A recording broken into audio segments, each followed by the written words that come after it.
இன்னைக்கு பொங்கல். இங்கெல்லாம் வந்தால் எதுவுமே கொண்டாட முடியாதுன்னு தெரிஞ்சு தான் எல்லாரும் இங்கே வரோம்.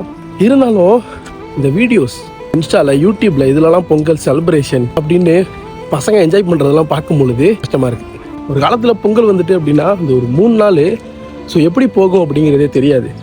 எனக்கும் பொங்கலுக்கு சம்மந்தமே இல்லை தான். பட் இருந்தாலும் நாங்களும் அதே மாதிரி ட்ரெஸ்ஸிங்லாம் பண்ணிவிட்டு ஊராக சுற்றுவோம். அண்ட் தென் மெயினாக சக்கரை பொங்கல் அதெல்லாம் இப்போ வீடியோஸில் பார்க்கும்பொழுது செஞ்சு சாப்பிடணும் போல தோணுது. பட் செய்ய டைம் கிடையாது.